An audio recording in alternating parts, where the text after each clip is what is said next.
know what, you guys? Thank you, everybody, for coming, because I'm so excited. This is Solomon Parker Bees. That's an amazing podcast. I can't remember how to say it. I just do it, Parker Bees. But also, he started a treatment-free beekeeping group on Facebook, which now has over 35,000 people. Wow. And it is a wealth of information. It is an absolute wealth of information. And that's on Facebook? Yes, it's wonderful. And people, I post stuff on there. I ask really stupid questions, and nobody ever says that's a really good question. Everybody is so kind. Because if they do, we food them. Oh, you do? There's no such thing as a stupid No, it's just been a delight. Number one rule is be nice. Yeah, it is. Be nice. And the admins talk to you. Yeah. It's pretty cool. Oh, goodness. So, I guess we can start at 7:37 with anybody first in. It's 4:37. That's what I meant. Sure, yeah.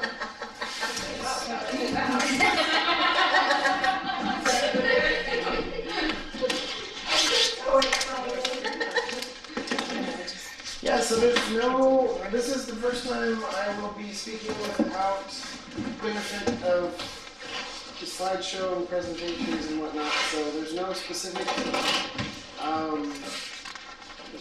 itinerary, no specific subject matter, so basically whatever you want to hear about, whatever you want me to address or talk about, I will be happy to do that.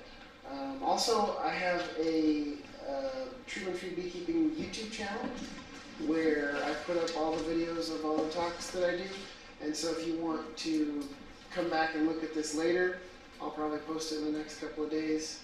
If you're lucky. If you're not lucky, I'll probably forget. So what's it called?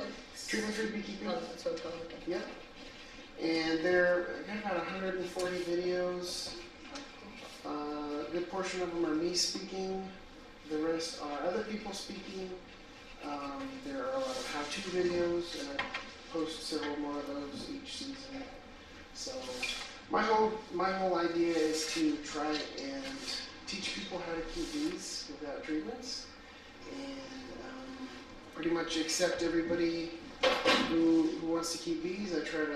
My number one focus is to try to help people enjoy their beekeeping experience, because I figure if you're not enjoying what you're doing, why even do it? You know, because it's a hobby. It's a thing you do for fun. If you're not having fun, then do something else. So I guess just a little bit of background about myself. I was born in Grants Pass, up north, raised in Rouge, a little unincorporated town out in the woods. Started keeping bees when I was 19, and back in the day I started by driving down to Orland, California, and I bought 20 packages, 22-ton packages. Back in the day when you could get them for $35 a piece, so I just saved a couple of paychecks from my job and bought a bunch of bees. Which, you know, I don't suggest that everybody start out with like 20. You know, that's my family motto is if it's worth doing, it's worth overdoing.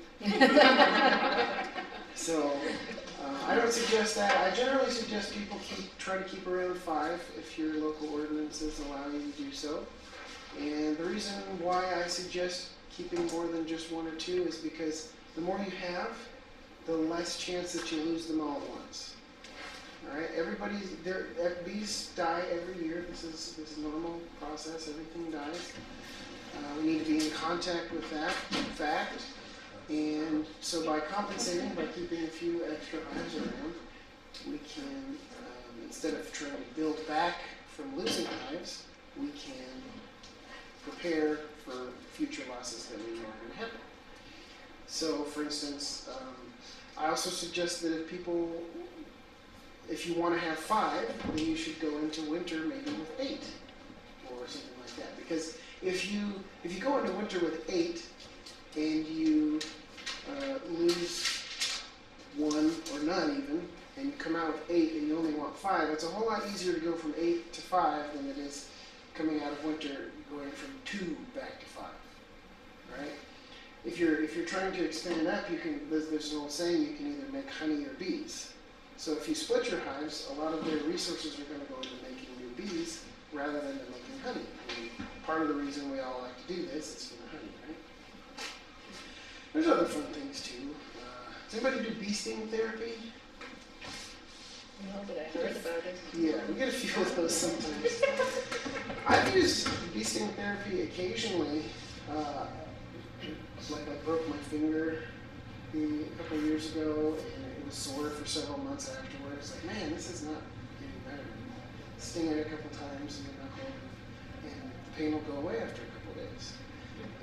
I've done it several times with different fingers, different springs, and things. So it does work at least on that level, and bee venom is known to be beneficial as an anti-inflammatory. Yeah, they say it helps arthritis a little bit. Yes. Yeah. Welcome, come on in. So how long? This is How long about do you- bees. This is Yeah, about bees. bees.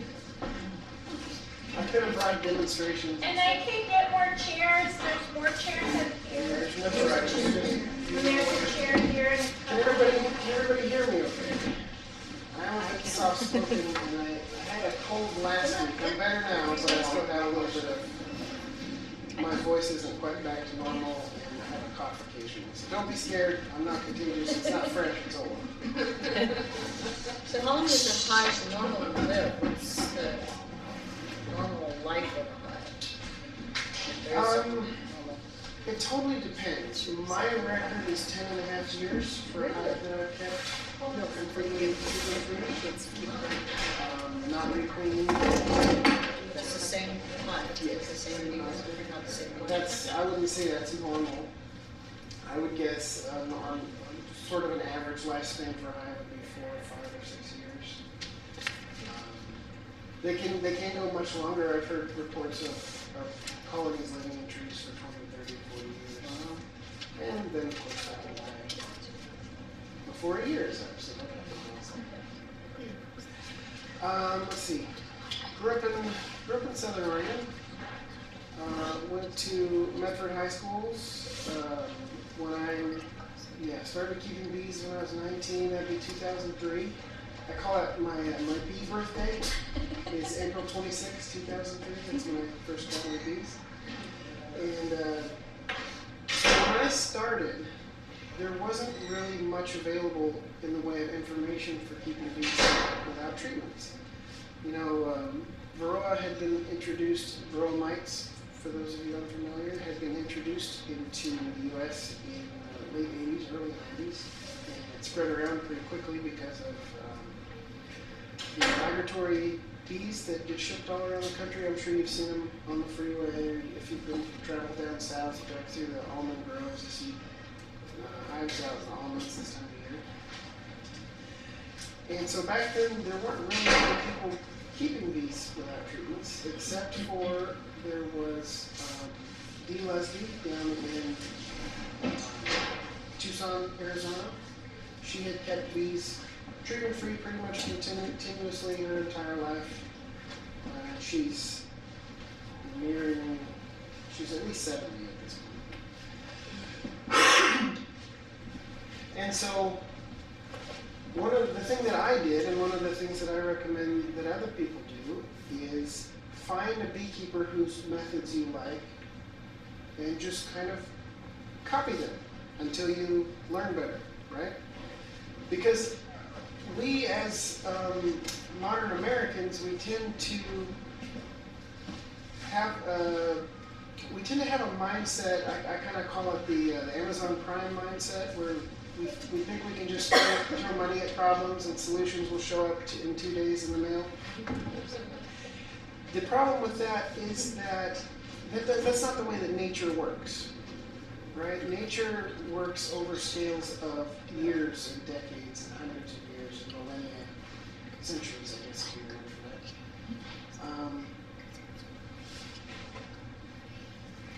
And so part of what I teach is changing that mindset. Changing the mindset of being able to throw money at problems. The other thing is we have this cafeteria mindset where we can pick and choose what we can pick what kind of hive we want to keep. We can pick what strain of bees we want, or what brand of bee suit, whatever. We've got this idea where we can just go in and look at the options and we can pick which one is best for us. But the problem is most people when they start out beekeeping, they don't really know what they're looking at, right? If you go and buy a car, you've been raised around cars your entire life. You know what a good car looks like. You know how it's supposed to sound, how fast it's supposed to go. You take it for a test drive. If it doesn't do the things you want, you know what that is, and so you test drive a different one, buy a different car. When you start out with something totally new like beekeeping, you really have no idea what you're doing, and so people just tend to go with the thing that looks good to them, which may not work. But it's flashy. It's got a good YouTube. It's got a good Facebook page. It's got a good whatever advertising. And so I recommend people go find a beekeeper, somebody like, I'm not suggesting myself, but if you want to do things like I do, that's great. You don't have to. And I hope that in a year or two or three, you will start to discover the things that I do that don't work for you, and that you find your own ways to do things, and you innovate and use your own intuition once you know what you're doing to do things your own way. Right?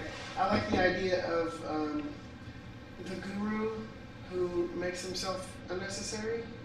Right? At the beginning when you find a guru, and this goes for any sort of situation where you're looking for an expert or something, you find a guru and you think the guru has all the answers. A good guru will, over time, show you that he or she is just as human and flawed as you are. And you become the guru, and then you can pass on your knowledge to someone else.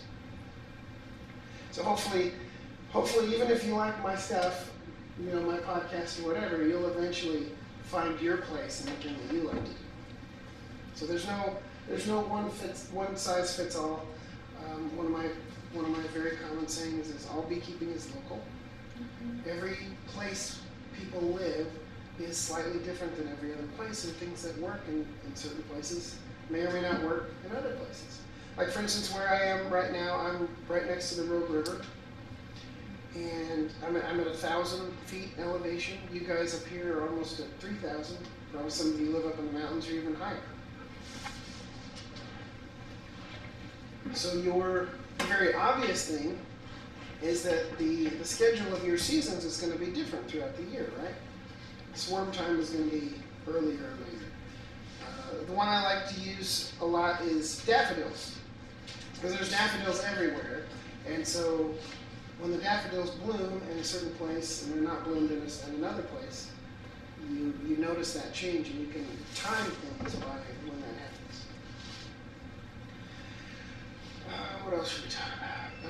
So when I was, got my bees in 2003.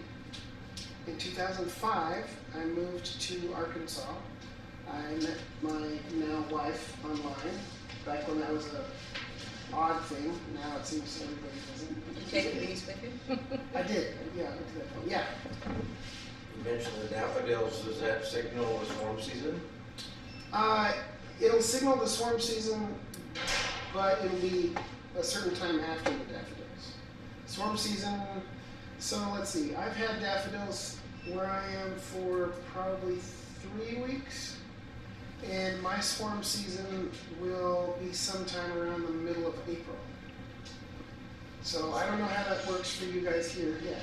So I got really interested in bees, and my cousin helped me. I don't know if you all knew John Lindgren, Martha, and Steve Lindgren. But anyway, he was a beekeeper. He's the same age as my kids. She says the swarm season where she's at in McAdams Creek is about May, June. And I'm kind of thinking that that's pretty right around here. Maybe around May and June around here. I could be wrong, but that's what she told me. And she's just an experienced beekeeper around here. So, just a thought. Yeah, and depending on the year, whether it's warmer, cooler, how the rains come, that can be earlier or later. A lot of times bees will swarm after a number of days of rain or cool weather, and you'll have a nice day and there'll be swarms everywhere. So it really depends, but there's, it kind of can change your timing. Everywhere is different. Obviously, here at 3,000 feet, it's going to be a little bit later than where I am at 1,000 feet. Also, where I am, because I'm next to the river, I have really cool nights, so that can adjust that also. So I moved to Arkansas in 2005, and then I came back and brought the bees. The bees are here by themselves, just sitting around for between 05 and 08 when I came back, and I built a little 4x8 trailer while I was here seeing my family, and loaded up the bees and hauled them all back to Arkansas. And it was in Arkansas that I really came into my own as a beekeeper, really started experimenting with things, and got what I would consider fairly successful, making a consistent honey crop every year. I've never kept a really large amount of hives. I like to keep around 2 dozen because I figure that's about as many as I can keep track of without having to write anything down because I'm kind of lazy. And so 2 dozen, I can remember which hive is which and how they act and what they do, and which ones that I might like to raise queens from, or which ones I'm expecting to make honey, which ones I'm expecting to die.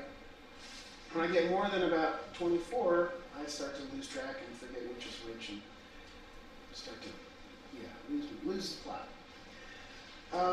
So in Arkansas, I started raising queens, which is something that I really suggest that everybody get into after a year or two if they want to go that direction, because it's really good to keep learning in your beekeeping experience.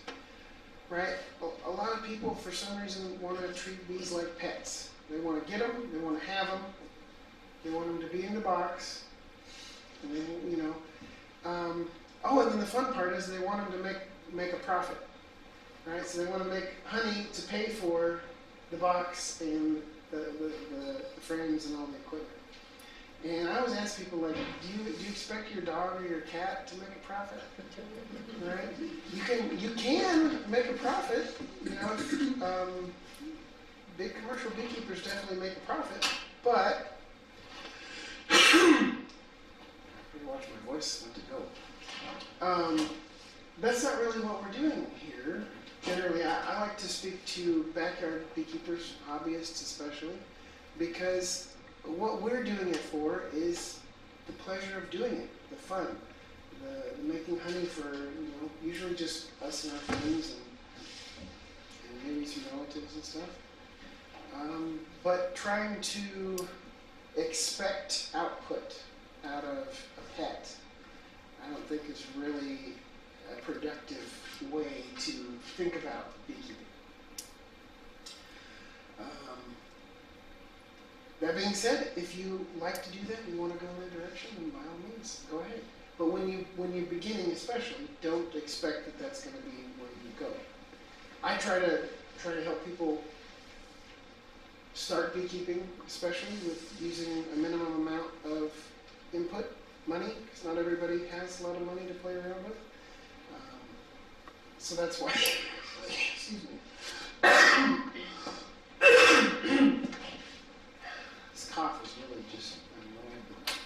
I have cough drops. I do too. I don't quite need any quite yet. Okay. But I might. We'll see. See, my throat's watered down. So how do you raise queens? The way I raise queens, the easiest way to split hives is what we call a walk-away split, where you just divide a hive in half, basically, and allow the half without a queen to raise a new queen. I've done that plenty. That's a very easy, simple way for people to make new hives. But I discovered that when you do that, the hive that is without a queen, they're going to invest a lot of resources, and it's going to take 3 or 4 weeks for that new queen to be finished and mated and ready to start laying eggs again. And so you've taken the resources of that entire half hive, and you've really just only got 1 queen out of it. And so I started grafting, which is where you basically scoop a larva out of a cell and put it in a queen cell, and then configure a hive so that you will raise new queens. And in that same way, the way that I've developed, which I don't think I want to get into too much depth here. You can see that on my videos with diagrams and pictures and whatnot. But the idea is to try and create queens in a hive without disturbing the hive too much, so you don't lose the honey production from that hive. And also the way that when you create a queenless hive, that hive will typically be at a disadvantage because without a queen, they don't have that unifying force in the hive. Because the queen puts off a pheromone that keeps everybody kind of happy. So you take, so you scoop larva and put it into a queen cell, but how many do you do? In a batch, I'll do 45. Now, you're going to lose some along the way. Yeah. Right, so out of 45, I might get 35 or 40 that make into finished queen cells. I only have 30 mating nucs, so whatever's extra just goes into those. And so out of 30 mating nucs, I will get 20 or 25 mated queens. Do you sell them? So I sell some of them. I keep some of them for myself. Some of them will fail. Some of the queens will not mate properly. At the end of the year, I haven't done this so much in the last couple of years because I haven't had a property to do it on. But I'm speaking back in Arkansas. So the basic way for a backyard beekeeper is to do a walk-away split.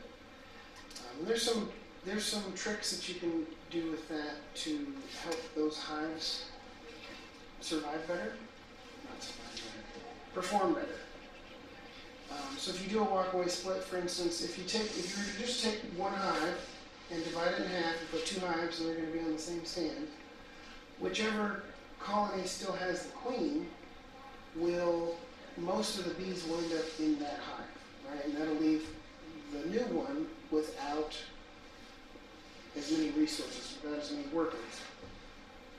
So one of the things that you can do is take the hive with the queen and set it off somewhere at some distance. And this can just be in your backyard. You can turn it around and put it behind the other hive, just so that most of the bees coming back from the field are going to go into the old hive. And they'll bring in a lot of honey during the time when there's no new brood happening, no eggs are being laid, no larvae are being raised. They'll bring in a lot of honey, and so you can still get a decent amount of honey out of that hive. That's one thing you can do. Something that people do from time to time, if you want 2 basically equal hives at the end of the season, you'll divide one hive into 2, and then every week or so you'll switch them. And switch them back and forth, so that the workers will end up at some point being more or less even amongst the hives. The other thing you can do is take the new hive that you're making and take it, if you've got someplace to put it, a couple of miles away, so that those foragers won't be able to find their way back to the original. Because bees are very, they follow the polarization patterns of light in the sky. And so if they come out of their hive in the morning and the light is all wrong, they're in a new place, and it's not close enough to where they can navigate to the old place, they will reorient themselves. They'll fly around the hive and discover where they are, and then that'll be their new home. So they won't go back to the location. Another thing I started doing this last year, I call micro walkaway splits. And what I use for that is, you can use a small nuke box. I happen to have made myself my queen castles, which are, they're a single box that's divided into three. So there's two dividers in there. And so each one of those three little nukes has 3 frames in it. And so in those micro walkaway nukes, walkaway split nukes, nuke stands for nucleus hive, if anybody's wondering.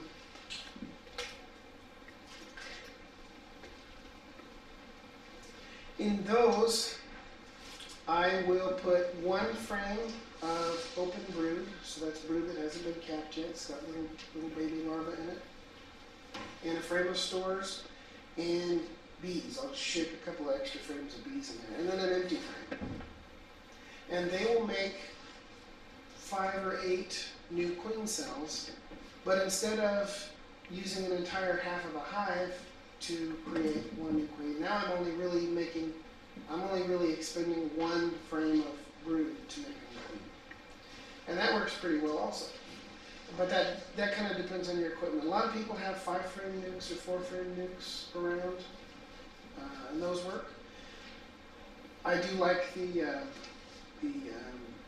queen castles because you can have 3 hives in 1 box.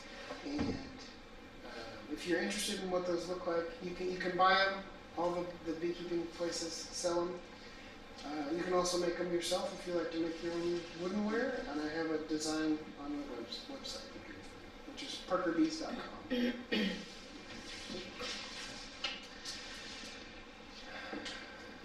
So, after, I was in Arkansas for about 9.5 years or so, 9.25 years, and I went to college, I got an associate's degree, and I got a bachelor's degree, and I got a master's degree. And I spent 8 years in college, and I used it for a little while. I got an engineering job. I was a civil engineer, got an engineering job in Arkansas, and then I got laid off. And so at that point we moved to Denver,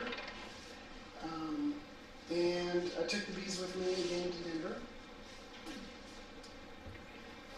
If we had a projector, I've got pictures of this stuff. There's great podcasts about it. Yeah, and you can find all my talks and stuff on YouTube. So if you want to get into more depth, if you've got the time, you can check that out. Moved to Denver. I hated Denver. If anybody's from Denver, I'm sorry. No offense to you personally. There's just too many people. I think the straw that broke the camel's back is we showed up to play miniature golf one evening after work, and it had to wait like 45 minutes in line to play miniature golf. And I just think that's unnecessary. It's just stupid. That's too far. You have kids? Yeah. Oh. Yeah, I've got 3 kids. Yeah. And so, the other thing was that like people just expected it, like it was normal. Like waiting 45 minutes in line for miniature golf was normal. So, we moved back to Oregon. The bees did not do very well in Denver. And this is one of those things that has led me to be, what do I say, against, or at least promote the idea that you should not move bees around, that you shouldn't buy bees from other places and ship them in. Because if you think about it, and this actually works pretty well for the current virus epidemic also, this sort of mindset, is bees really aren't meant to move, right? Trees, they live in trees normally. Trees are holes in the ground. And trees and holes in the ground don't move very far, right? When a hive swarms, the swarm is generally going to be within a mile or 2 of the original hive. So they don't move. They definitely don't get stacked up in hives and wrapped up on a truck and hauled 3,000 miles from Florida to California, and then up to Washington for apples, and then up to Minnesota or North Dakota for for clover. You know, that's just not. It's not natural. It's so far out of what's natural, the way that nature works. The diseases get spread around very rapidly that way. That's the first thing. But secondly, bees become very well adapted genetically to their local location. There's a really neat study that was done back in 1960 in France, and they took these 2 locations in France, and it was the sort of southwest of France, I guess, and then sort of northern central France. And they had these 2 bee populations in these 2 areas, and I forget which one is which, but one of them had the northern one probably had a two main flows in the season, right? So you have one flow of one thing in, say, April, you have another flow in September, and those would be your 2 huge flows for the year. And then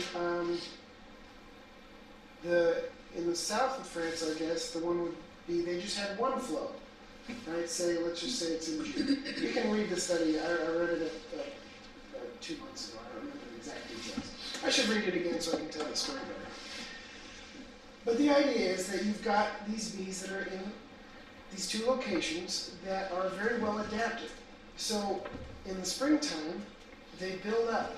Right? The queen starts laying, they start brooding out, making a lot of new bees. So that right when that flow comes on in April, they will have enough bees to go out and get all that honey and bring it back and store it up.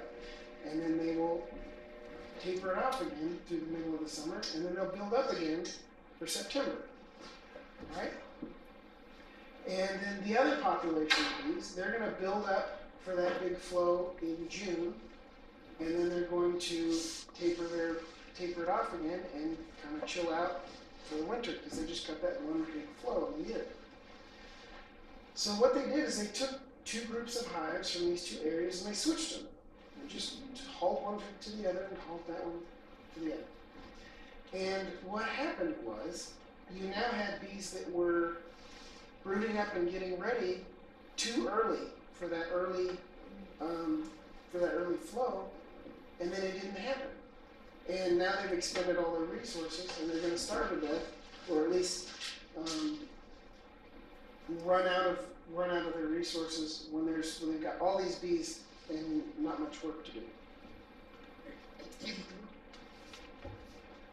And then the other group is not brooding up in time for that. You know, they're expecting a flow in June, and they're not brooding up until June, and the flow happens in April, and so they miss out on it. They don't get a lot of storage. And then the same thing happens in fall. They brood up in the middle of the summer, and there's no flow. They've now expended all their resources. They're dwindling down. Fall comes, a big flow. Nothing happens because there's nobody to deal with it. And pretty quickly, both of these populations of hives are not able to compete with the other hives in the area, and so generally the main stressor is that they'll go into winter without enough honey and they'll starve to death. So but we've got this Amazon Prime mindset where I hear this so many times, so often. People will want to buy. Well, I'm gonna start beekeeping. I want an Italian hive, and I want a Caucasian hive, and I want a Carniolan hive, and I want a Buckfast hive, and I want they want to, because they think genetic diversity is better. And in some cases, genetic diversity is better. With bees, it's actually not. This is a hard concept to accept sometimes. With bees, genetic diversity is not better. Genetic specialization is what bees require. All right? You don't have to worry about genetic diversity with bees because bees, the way their genetics works with genetic recombination, see, when your parents, you get a half copy of your DNA from your father and a half copy of your DNA from your mother. Bees, we all know, work a little bit differently because the drone, the father, only has a single copy of his DNA. He does not have a copy of his DNA from both his father and his mother. He only gets a copy from his mother. Right? And the way that bees compensate for that is the mixing of the DNA when they get that half copy has such a fine resolution, right? When your parents, you look like your parents, right? You have your mom's nose and your dad's eyes and somebody's chin, and that's because in human DNA you get major chunks from both sides, right? You get that major chunk that makes your nose, and the major chunk that's your mom's metabolism or whatever. But with bees, you get such a finely divided mix between mother and father that genetic diversity is rarely an issue, because they need that genetic specialization to deal with the stuff that's in their environment. Number one is collecting nectar at the right times of the year, because they don't learn like we do. We can say, okay, the daffodils are blooming March 18th. That means that this and this and this and this. They don't have any of that. For them, it's all genetic. They have a sort of genetic memory so that they begin brooding up, begin creating new bees to collect honey that isn't happening yet, right? And none of those bees that are doing that were alive the year before when it happened, except the queen. Sometimes, not always. She gets replaced more often, I think.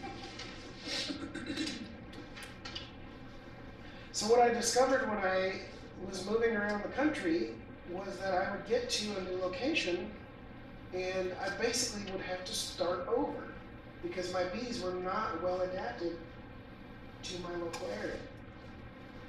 And so I've had to do that several times now. I didn't fully get to do it in Denver because I wasn't there long enough. But I had to do it again in Oregon, and I did it in Arkansas when I moved to Arkansas. So that's one of the main things that I tell people is to focus on the bees that are in your area. And specifically focus on swarms. Because the swarms that you catch in your area, even if they're not really well locally adapted bees, some of them will be, some of them won't be, depends on where they're coming from.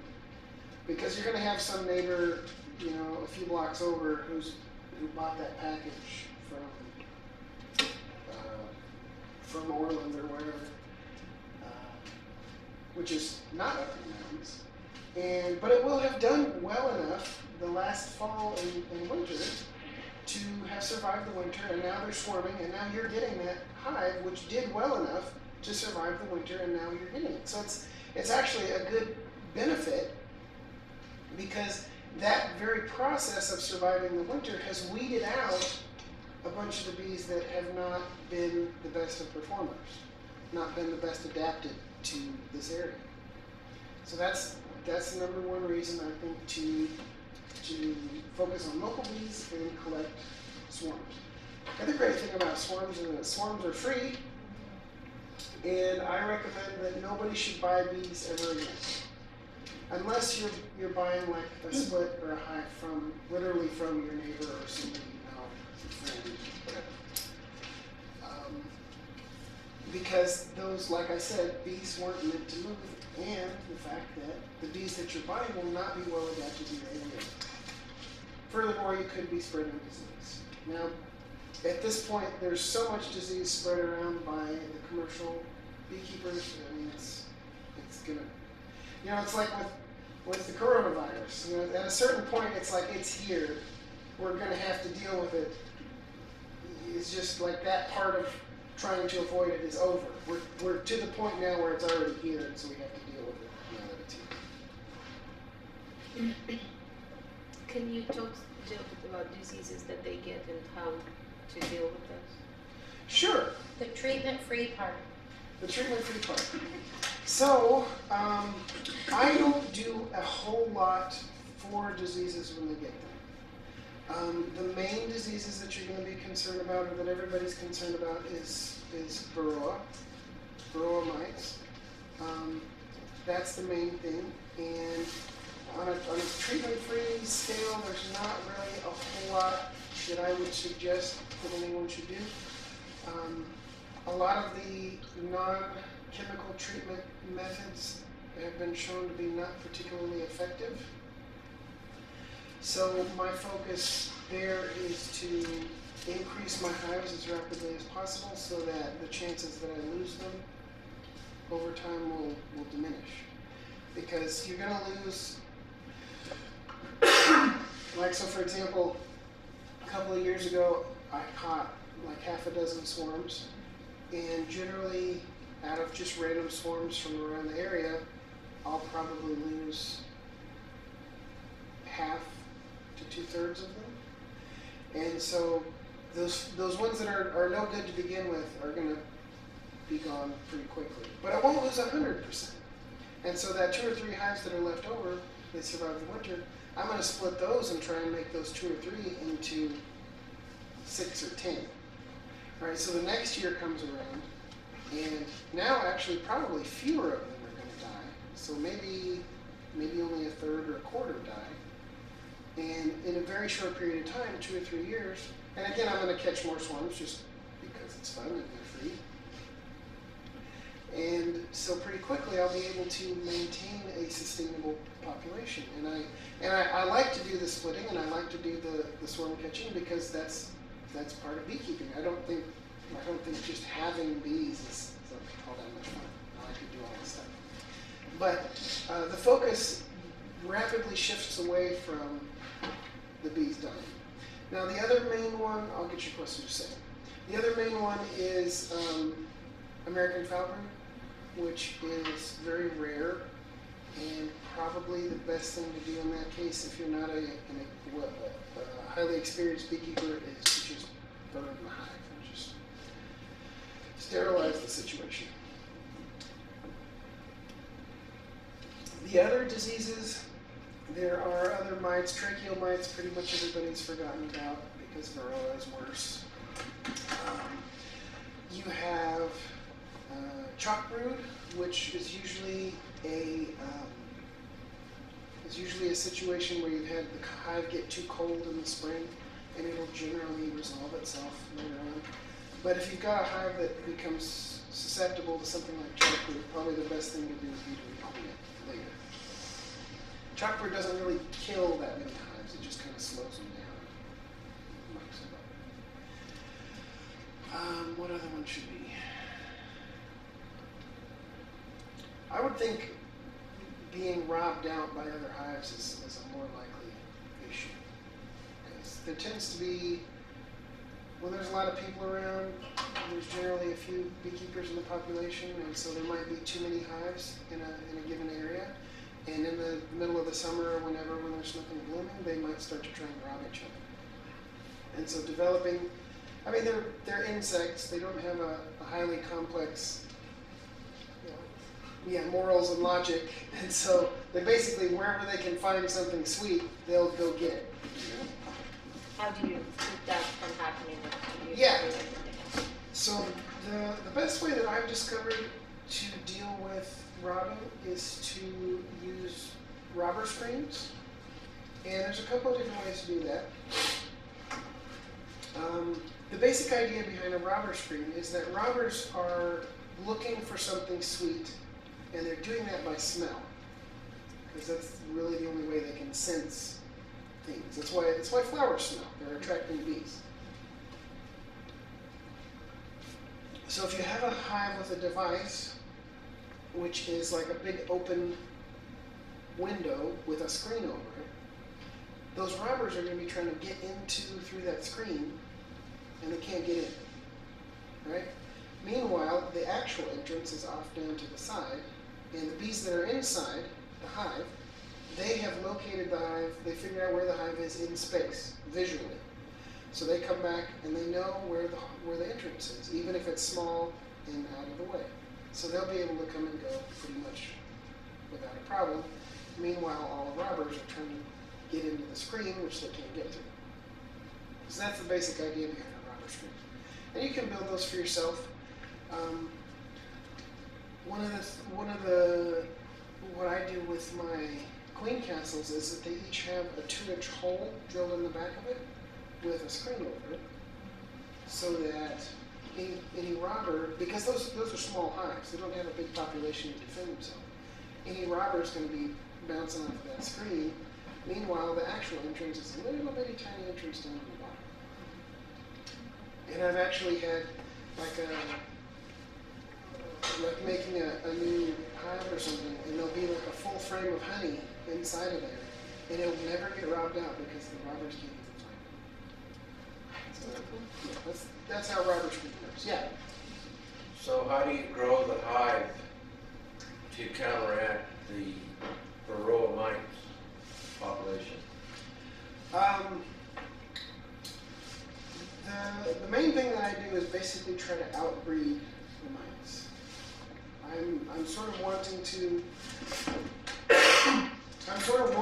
lose the hives that can't deal with mites. And so I can either let them die on their own, or another method you could do is use mite tests. Yeah. And find out if this hive is beginning to crash from mites. You could just say, okay, that one's not going to make it, so we're going to kill the queen, maybe dump all the bees out on the ground, and put the boxes on another hive. Or Yeah, but if you don't want that to happen, lose the hives, you want to grow the hive to counteract the varroa. How do you do that? To prevent dropping hives off at the mercy of the varroa. my philosophy is that it's the bee's job. There's ultimately either they're going to be able to survive or they're not, and that's the way that nature works. And that's why I'm a treatment-free beekeeper. But what are you saying then when you say grow the hive? What's the method? Increase the number of hives. So Multiple hives, not growing this hive, this Right. one hive? right. I'm sorry if I misled you anyway. But my philosophy is to increase the number of hives to sort of find the ones that are able to deal with diseases and eliminate the ones that can't. Survival of the fittest. Yeah. Seems pretty random because you just can't always do that depending on the time of the year. Yeah, that's You know, true. when you get past the point where the drones are gone, you lost the queen, you're screwed. Your hive's going down because there's no queen in there and there's no way of getting another one. Yep. That is something that happens. Which is why I try to change people's mindset from the idea of having a hive, of having a pet, into thinking of beekeeping as more of a population level thing. Because ultimately, my one hive doesn't really matter. The entire species of honeybees is what matters. And so what I'm doing is I'm participating in the species rather than trying to keep this one hive alive. Because in natural selection, the individual doesn't really matter.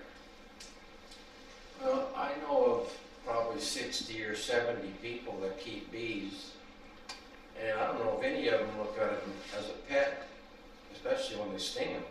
That's good. You know, I mean, hobby, yes, maybe making a little money on the honey or making queens or whatever, but I don't know any bee pet owners. Good. Yeah. What's the, like, is there a simple way of getting the swarms down? Yeah, so we can talk about how to catch swarms. If everybody- Let me get I'm gonna pull up my swarm talk, which you can find again if you wanna get the details and the pictures and everything. I'm just gonna pull up my swarm presentation just so I get all the stuff and I don't forget anything. Here it is. All that information is can be gotten under parkerbees.com. The videos are at YouTube/treatment-free beekeepers. But it's linked there at Yeah, Parker Bees. it's linked at Parker Bees. That's a wealth of information. I got your back on this. I mean, the information on Parker's Bees is phenomenal. And I just kind of really want to quick say that I found Solomon by accident. And I have never been so excited. I lost my bees. I don't have any bees. Last year I put out some swarm traps, but it was probably too late. This year I already have them out. I have my hives set up in my bee yard. I have tons of activity in those 2 hives. And then I was painting and cleaning hives yesterday, and I had taken some of my old frames that were just drawn comb and started putting them in the hives I was finishing. I was swimming in bees yesterday. It was unbelievable. Well, it's And a really unusual winter, which is pretty helpful. I think so too. I get that. But where I live, I'm way colder than you guys. Our nights are still in the 20s where What's your elevation? 3,300 feet. I'm the same thing. On the east I'm side. hitting 25 in the morning and Yeah. 70 in the afternoon. I know it's crazy, huh? Yeah. But it was a blast. I mean, I don't know that anything's ever going to come of it, but I have swarm traps out all around where I live, and we'll just see what happens. But everything that I have learned from Solomon and his group of people makes sense.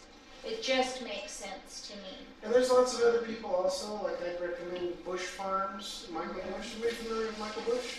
It's kind of sort of the most What was your YouTube site? Treatment-free beekeepers. Say it again. Treatment-free beekeepers. Yeah. And another good resource for swarms, there's a guy named Jason Bruns, and he's at letembee.com, letmbee.com. And in fact, I got a lot of the information I'm about to give you I actually got from him. So, you know, there's a big group of people, and we all collaborate, and we're all friends. We're not like in competition or anything. So, you know, I give you their website too. I'm not trying to bogart all the followers. All right, so how to catch swarms. Of course, there's the typical way when somebody calls you up and you take a box and you go shake them into the box and stuff. I'm not going to talk about that. That's fairly straightforward. What I'm going to talk about is swarm trapping. Now, I like swarm trapping because it doesn't require you to be on call, right? You're going to, before swarm season, you're going to go out and set out a few traps. The more the better. And the better you make them to what the bees are looking for, the more swarms you're likely to catch. And you don't have to be there when it happens. You just go back and check them after swarm season, and if they've got bees in them, great, you've got new hives. So I like to think of swarm trapping as a lot like fishing, right? You're familiar with fishing? You're gonna go to a river, your fishing hole, lake, whatever, and you're gonna throw your bait in with the hook and the line and the whole thing. And there's a couple of different factors that you can put together. You can be a good fisherman, and you can catch more fish, right? The first thing you need is you need there to be fish in the water. It's kind of basic, right? So you're going to go find your good fishing hole. So with bees, I find that good swarm catching areas are like neighborhoods. There's generally going to be somebody in the neighborhood that has a hive or two.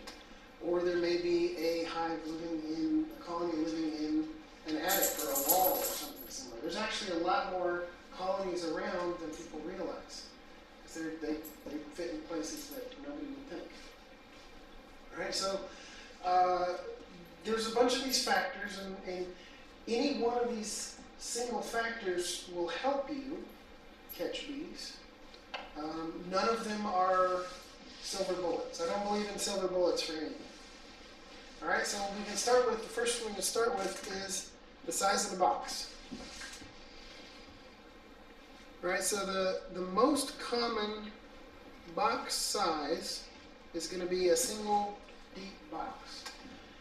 That can be a 10 frame deep or an 8 frame deep. A lot of people like 8 frame deeps because they're a little bit smaller, but they're still about the same volume. And bees like a volume, I believe, if I'm getting my numbers correct, is between 35 liters to 60 liters. And again, I don't remember if the number's correct. You can watch the video to get the actual numbers. But a deep is somewhere around 45 or 50 liters or something. So it's right there in the sweet spot. So if you think about it, you can catch a colony in a lot of different size cavities, right? You could try and catch a colony in a tractor trailer.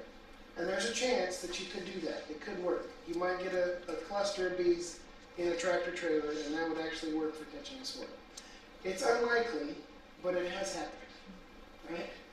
And you can think about that with, a colony wants a cavity which is big enough to hold enough honey to survive the winter, but not too big so that it becomes difficult to defend. Defend from wax moths, defend from other bees. So, and you can do different combinations of that. A lot of people nowadays are using 8-frame boxes or medium frames, or if you're using some other type of hive, like top bar hive or Lands hives are becoming more popular. I really want to try Sam Comfort has a hive style. He's calling it a comfort hive, and that's basically just built out of 4 pieces of 2x6. Really cheap and easy to make. You might look into that. It's a Warray style. Warray is another style of hive. So, but the what you're really looking for is that volume, right? 35 to 60 liters in volume. So next thing really, excuse me. Next thing we really like is a used box. If you have boxes that have been occupied by bees before, they're going to have that smell in them. I mean, you can stick your face in, you can kind of smell it yourself. But bees are much more highly attuned to scent than humans are. And so that smell is really going to help them.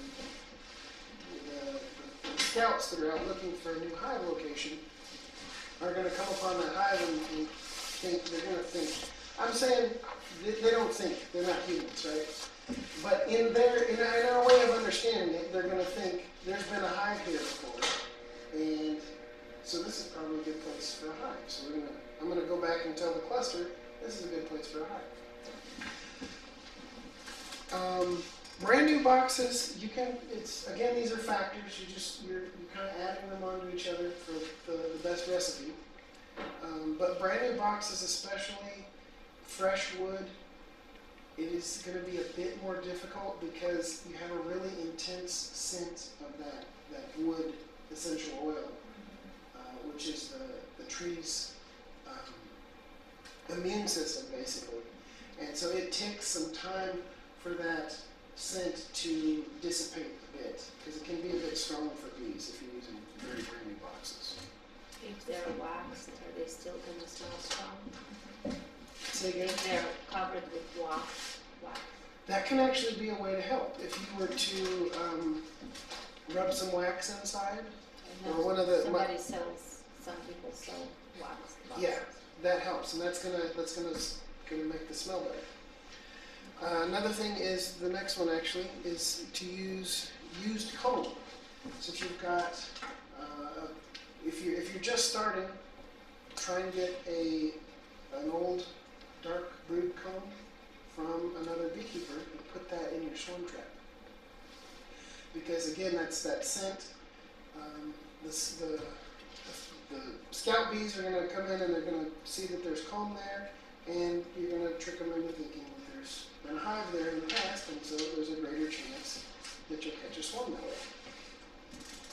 The next one is a repeat location. So if you've already caught a swarm in some place, or you know there's been a swarm there, say you had a swarm in your tree last year, or your neighbor did or something, you know that a swarm has landed there, put a swarm trap in as close to that location as you can get to it. Because bees, for whatever reason, I don't know that anybody understands why at this point, but bees tend to go back to the same, new swarms will tend to land on the same branch, or the same tree, or the same whatever, year after year after year. It's one of those weird things that I don't know. I don't know that anybody studied that. I'd love to understand that. Yes. If the branch gets cut off, are they likely to come to that same location, or is it the branch that really has that pheromone on it that they really want to, they're attracted to? That's a good question. I don't know. That's why I recommend not cutting the branch off. I know. Because people will do that. They'll go to catch a swarm and they'll cut the branch off. Like, don't cut the branch off. Yeah. It might be there next year. Yeah, that's a good thing. I didn't know that. The next one is entrance size. So the size of the entrance on the box or cavity that you're using is important. Bees, again anthropomorphizing, are going to want a entrance which is big enough for them to ventilate the hive with, right? But they don't want it so big that it becomes difficult to defend. So, and this, I think this comes from Tom Seeley. Might be in the book Honeybee Democracy, if I remember correctly. But their preferred entrance size is about 2 square inches. And so that can be, one of the ones I like to use is, I think it's 1.5 inches, or 1.25 inches hole saw, or just a drill, wood bit drill. And that produces almost exactly a 2 square inch hole. Or it can be a slot or something, however you've built your box. It doesn't really matter that much. Just the optimal size for an entrance is 2 square inches. It can be bigger, smaller, but we're just looking for the optimal. Another thing is pheromone lure. Now you can buy pheromone lures which are quite good quality from beekeeping supply places, and they generally cost about $2.50 each, $2.50, depending on where you get them. So there's like Middle Lake has them, Swarm Commander, pretty much everybody has them. I'm not sure where they're all sourced from.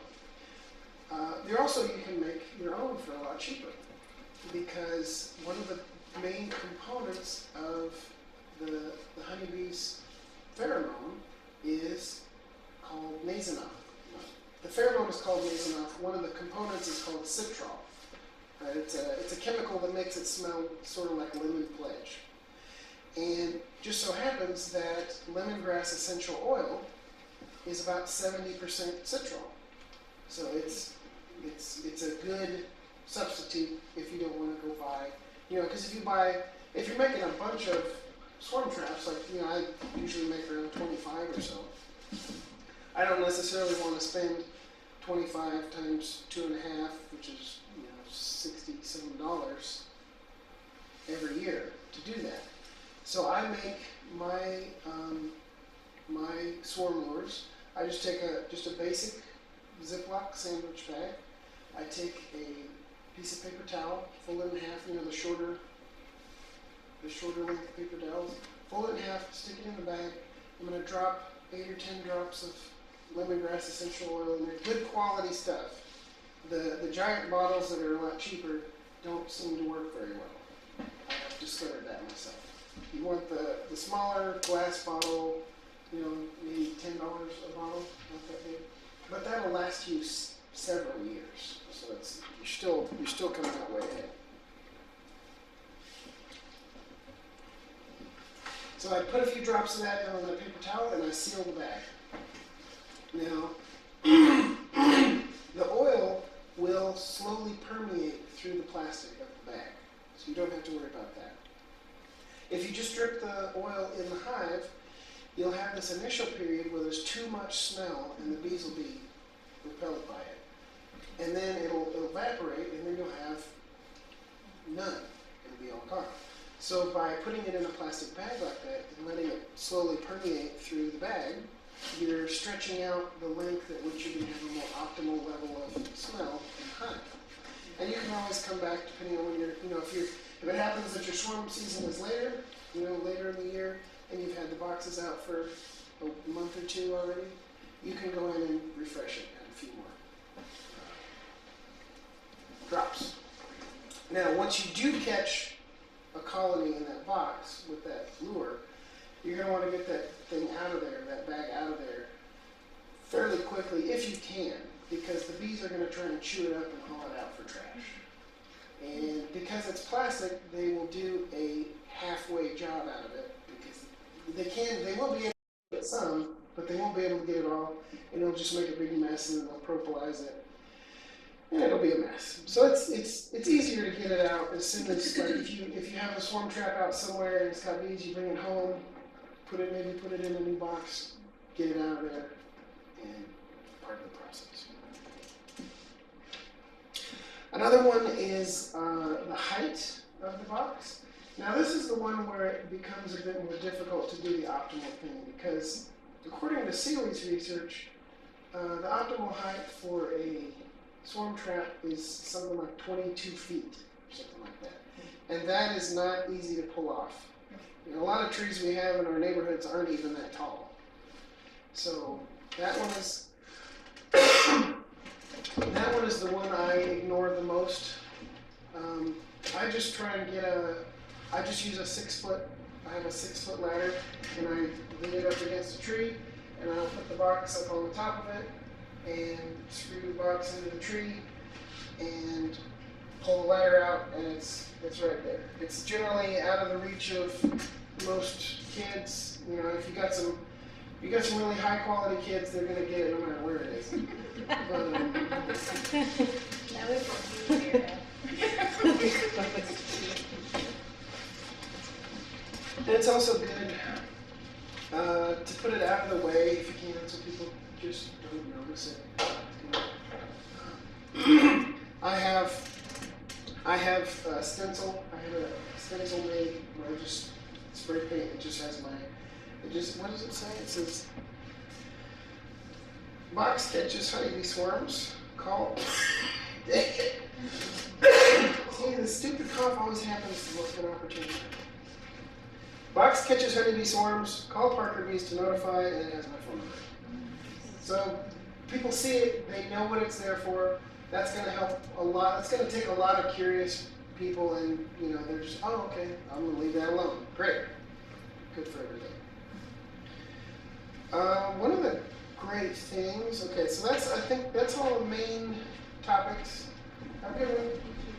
That's all the main ingredients that I like to have in a hive. Jason Brunson in his boxes, he has vent holes. He's got like 4 vent holes that are like less than an inch. And they're screened over. He thinks that allowing a little bit of light in there helps. I'm not sure. Does he have less problems with mites, or does he think it might help with mites? With mites, no, it's just for catching swarms. Oh, okay. No. Or that one. So and I do the same thing as I use my oldest boxes, which maybe have like broken corners and things. And he actually, when he's got a really bad box that's really old and falling apart, he'll take a 1x1, and he'll put 4 1x1s or 2x2s, whatever, in the corners, and screw them together so that they'll stay together. And then he'll just have, instead of 10 frames, he'll have 8 frames, and then just have that extra space on the side. And as long as you get the hive returned to wherever, and get those frames out into a newer box or something before they fill in those extra spots, then it doesn't matter. It's still the same volume. And he thinks that having more open space in the hive is better. And by better, I just mean we'll catch more swarms. And ultimately, I have to defer to him because his swarm catch rate is like 130% or something. What's his name? Jason Bruns. Bruns? Bruns. Bruns. So when you say more open space, less frames? That's what he says. Okay. I tend to use, he's much more fastidious with his swarm traps. The way he does it is he's got a chain. His boxes are held onto the tree with a chain and then a strap. And then he uses shims behind the strap to level up the box perfectly because he doesn't use foundation. Oh, I use foundation because I'd like to just be able to throw it up there and leave it.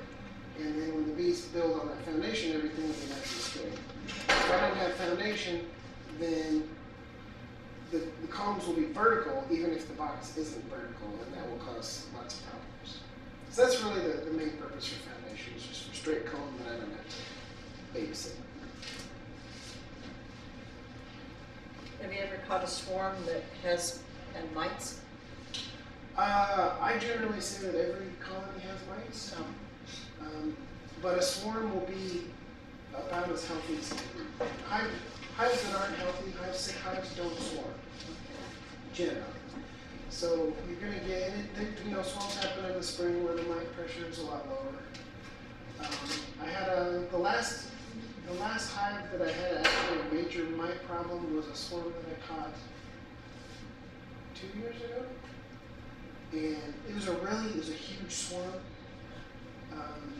It built up and made like two or three supers full of honey, and then it collapsed from mites.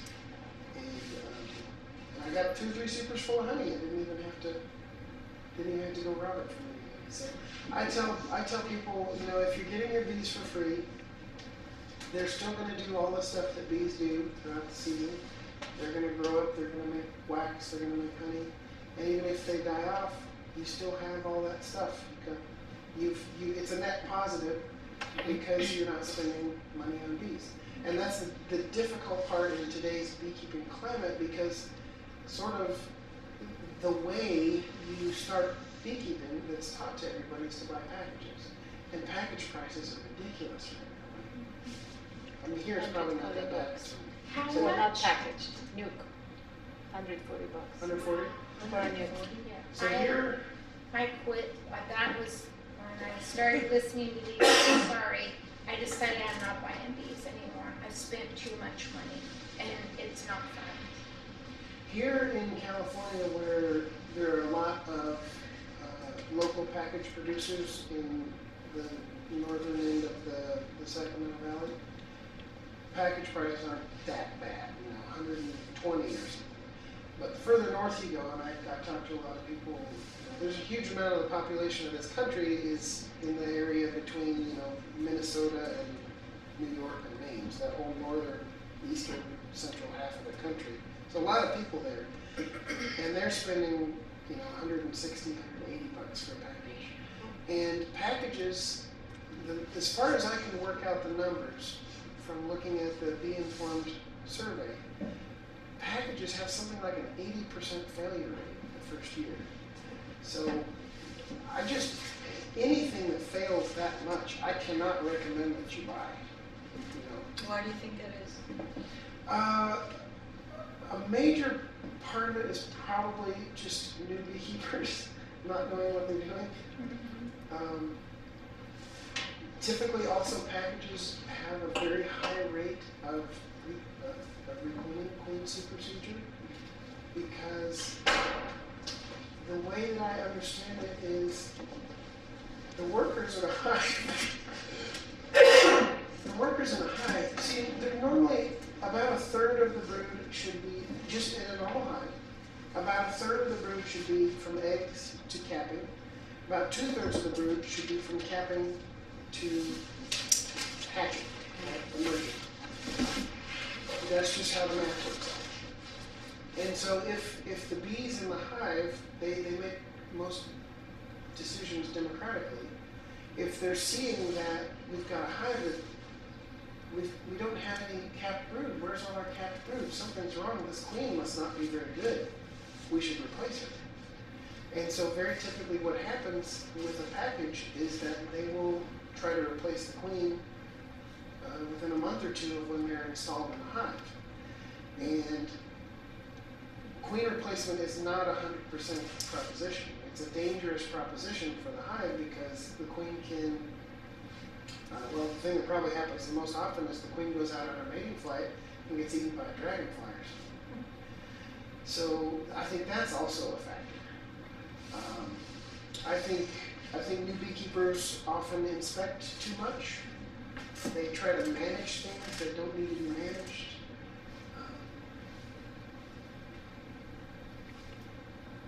A lot of times mass-produced queens are not of the highest quality.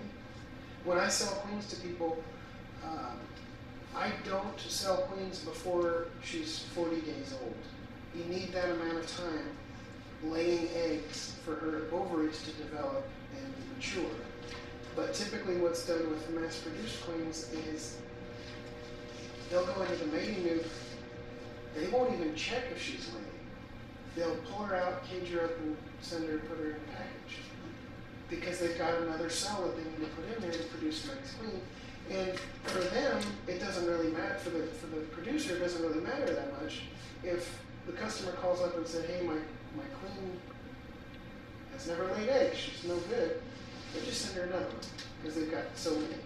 And then really, the cost to produce them is, it's gotta be well under $10 a piece. You know, and they're selling them for $20, $25. $35. Right, so but there's nothing proven about them. So it's like, you know, one of my engineering professors used to tell us that he bought a new set of tires for his car, and one of the tires was out of round. It's like, well, they'll just give you a new tire. Well, that's great, except for what if you just got new tires and you're going on a road trip, and now you messed up all your schedule because you have to go back and get a new tire because your tires are out. So when I sell queens, they're of much higher quality, and a lot of they're already proven, they're already demonstrated that they're working. I don't want to sell anybody a queen that doesn't work. Anything else about packages? Totally got. We're still talking about swarms, right? Totally got. Yeah. So check out Jason's website. He's got a lot of good stuff. I show people this picture, see if you can see it. There's damage to some boxes that were hung up on a tree. And I was trying to ask people what they think caused that damage. And for some reason, everybody always says porcupines.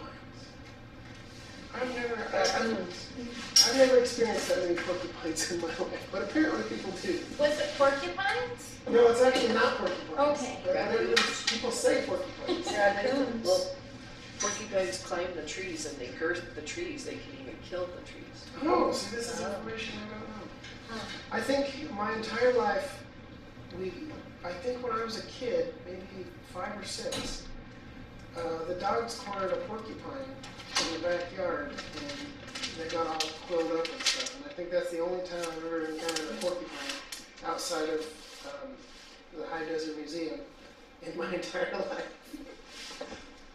So what caused the damage? If it wasn't. Squirrels. Oh, It might be. it wasn't a bear. And the raccoons I too. figured Oh yeah, they're raccoons. They're ferocious. Yeah. Well, that's good to know. And there's lots of those. I have another question if nobody else has a question. Sure. Hate to ask all the questions, but No, if you have a question, then somebody else does too. well, I'm just getting to nukes in a couple months, I guess. I don't know like how to set them up. There is a like what would you recommend to how set them up, or like where location or whatever As far as location, like in how to keep them safe, or your backyard, do you have bears around? I don't know. We moved there 6 months ago. You'll find out. Well, we have dogs, so they can Okay, well, that pretty much. I'll keep bears away. You're right. You're good. So generally what's recommended for a hive location is you want a south-facing area that gets plenty of sun. Late afternoon shade isn't a bad idea, but not required.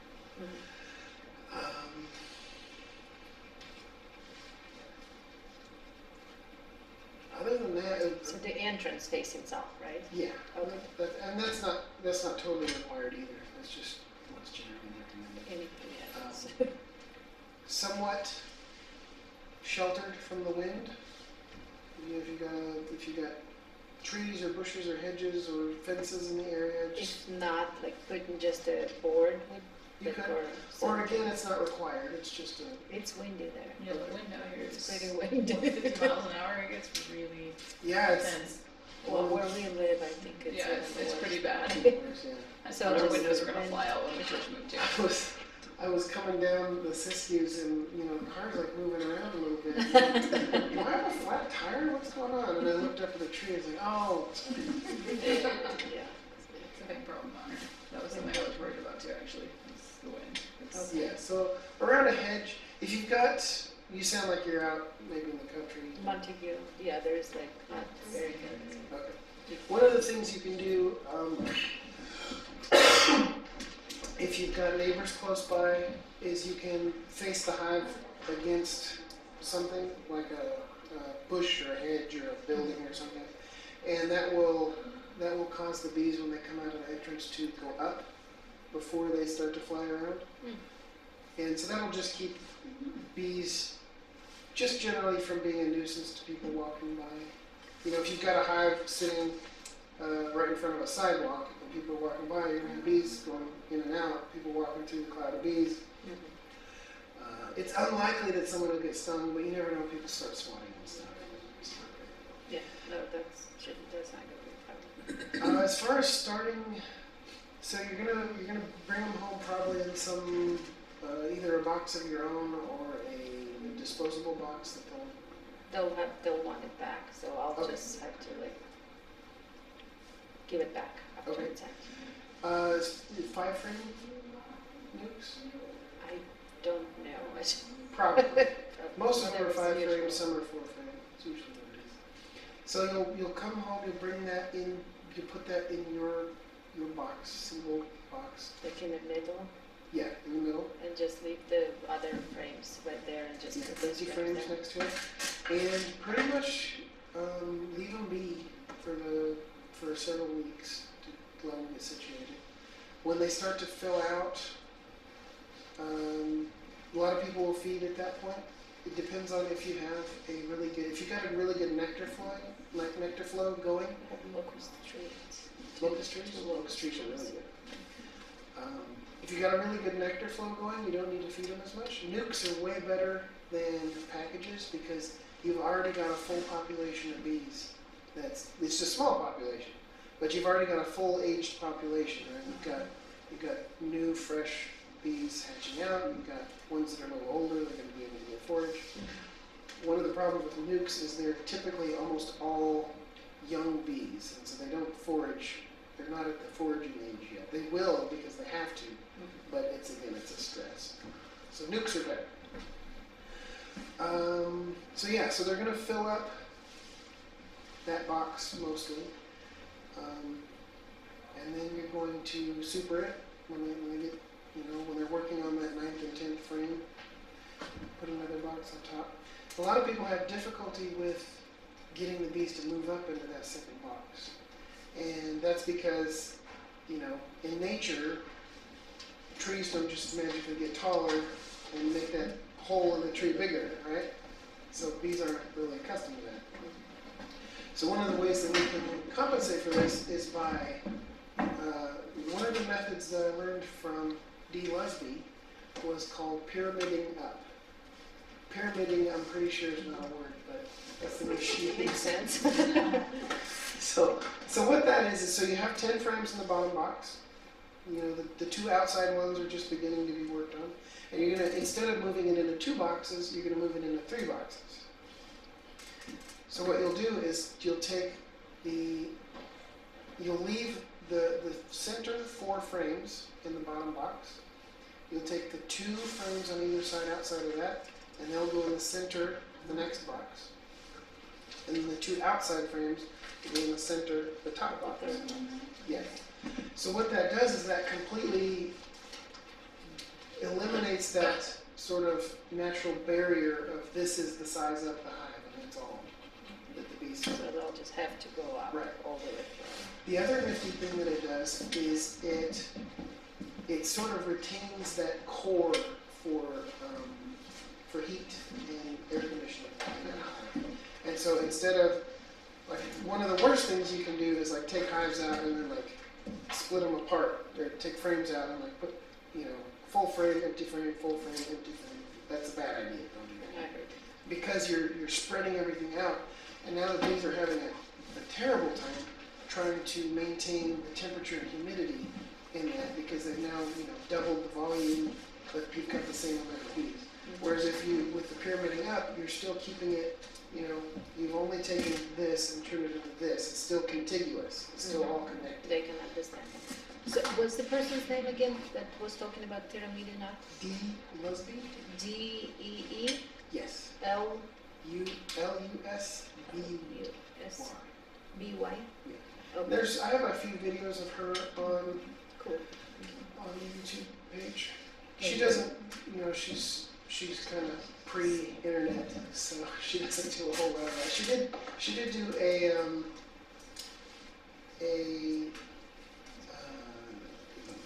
Yahoo Groups page, but I don't think doesn't seem to be much action on it anymore. So I've got a few videos of her. She is a controversial figure. She's somewhat cantankerous at this age, and but she did have a few good ideas. And she's, like I said before, she's the one who I copied when I first became a beekeeper. Another one of the things that I copied from her that I really still do is keep fairly large hives. So I don't take supers off in the wintertime and store them somewhere usually. I'll leave them full. They don't freeze more if they have bigger boxes. Where I am, they don't. Here, again, that may be different. Anybody else has questions? Because I have another question. Does like it for the- matter if they freeze? Like, I keep all my frames in the boxes. As long as there's enough honey in the hive for them to continue, because they really I only see heat what the you're cluster, saying. Okay. right? They really only heat the cluster. They're not. A hive is not a house. It's not a room like this where we're trying to keep the heat in and the cold out. They really just heat the cluster, and there's a continuous flow of cool, dry air coming in. They're going to add moisture. They're going to take out the oxygen, add carbon dioxide. And some of the heat is going to come off the cluster as well. So there's always this continuous flow of air through the hive. Don't you try to protect them from the cold if it gets really cold though? To keep them from unnecessary cold, yes. How do you do it? It's becoming more common now to use polystyrene hives, styrofoam hives. And really what that's really trying to do is just compensate for the standard hive dimension is, 1-inch nominal lumber, which is only 3/4 of an inch thick. I've never seen a natural hollow in a log that had a 3/4 of an inch. It's just not. It's too much. It's too much exposure. Too much heat escapes. There's not enough insulation. So what the polystyrene hives are trying to do is kind of recreate in a reasonable size box. You could just make a box that's 3 inches thick, but you wouldn't be able to lift it very well, right? So what polystyrene does is make a box that is more or less the same weight as a traditional box, or even lighter, but with the same insulation value as a tree. But again, you don't have to do that. Here at this high elevation, I would probably recommend either a style of box with a thicker hive, a thicker wall, or polystyrene. Polystyrene are much more expensive, so there's that also. But like Layens hives, which are you can build yourself, they use 2-inch lumber, which is 1.5 inches. So it's double. It's a lot better. What kind of hive? Layens, Layens. So, like covering them on top or putting a cloth on top of their hive is not gonna do much. It'll do some. It's better than nothing.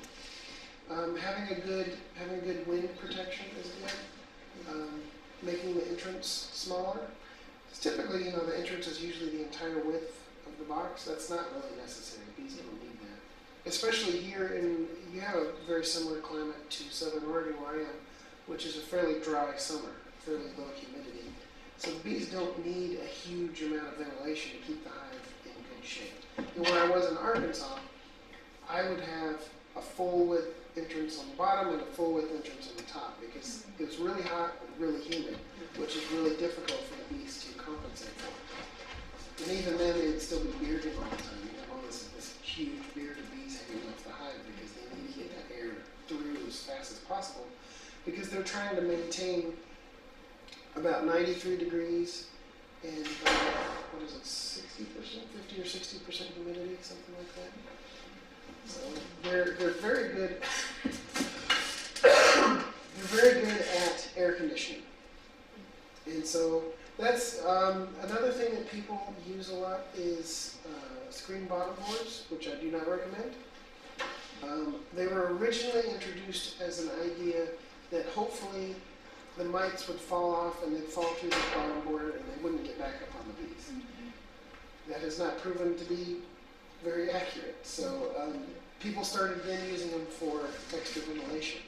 And especially here, it was the same in Arkansas as well, that extra ventilation would actually cause the bees to move up away from that. Because it was basically a hole this big in the bottom of the box. They would move up, and so you'd have, the bottom box or the bottom half box would be empty. It would just be empty comb because it was too hard to air condition, so the bees moved away from it. So I don't recommend I screen. had this exact same thing happen this year. Yeah? I have 2 hives that had screen bottom boards, and that one specifically moved up, and the whole bottom box is not being used. So we just took that away completely. Yeah. But that's interesting that you say that. Bees can compensate for a lot of different conditions. Yeah. In fact, there's one style that I haven't tried yet, I think I'd like to try, where you don't use a bottom board at all. You just use an empty box sitting on the ground and then put your hive on top of that. But was it sitting on the ground or maybe propped up so they would have an entrance? I would be slightly concerned with skunks with that. Because anytime you have an entrance close to the ground, skunks will, if you have skunks in your area, if it's an issue, you can get skunks. I had skunks in Arkansas. That's when I started using top entrances a lot more. I haven't had skunks here really. The way that you can tell that skunks are happening is they will scratch up the ground around the hive in the front. You'll find kind of wads of chewed up bees because they kind of chew them up and then spit them out. And of course, the bees will also be unhappy, and your population in your hive will be not where it should be. Same hive. We had a skunk. And it's a very small hive right now. Yeah, because I can tell by the scratching, and it's the only one that was on the ground, all the others are raised up, but.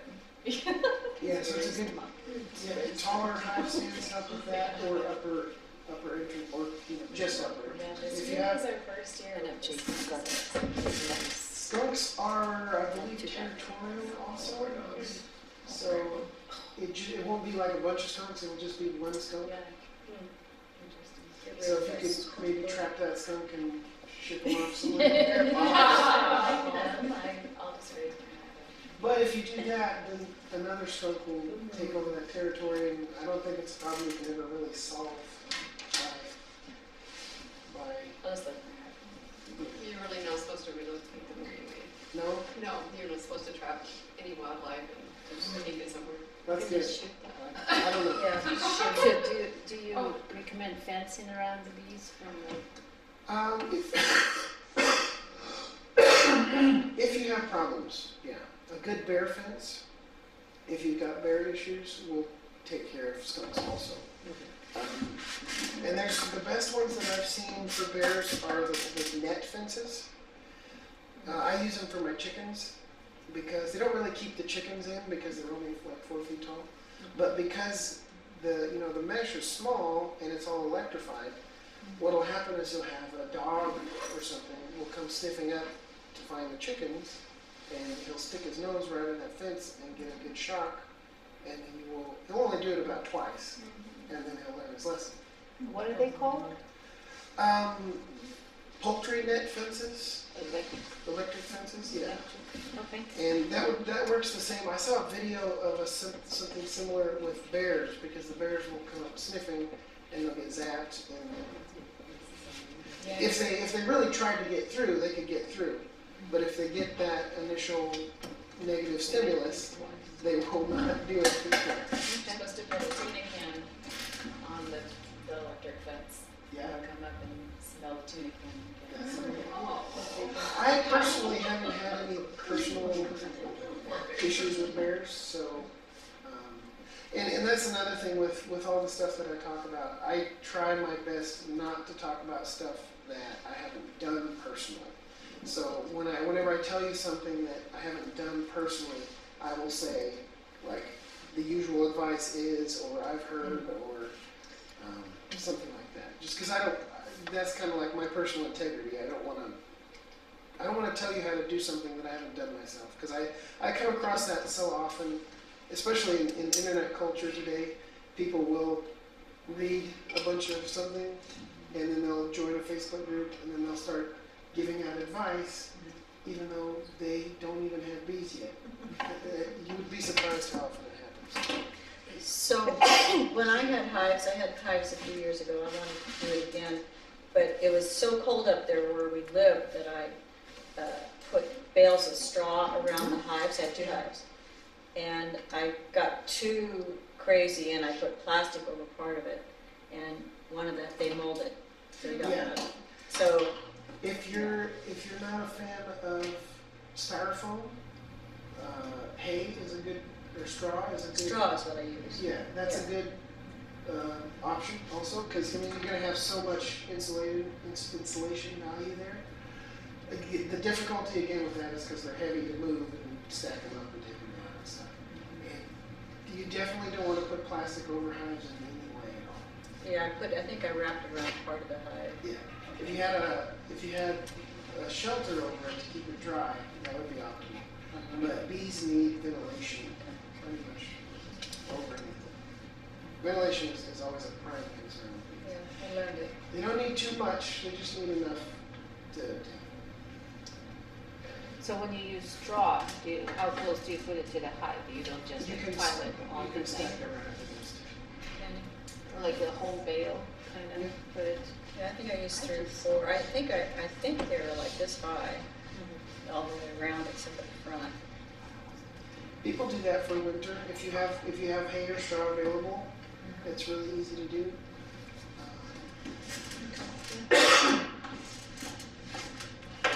Yeah. Question.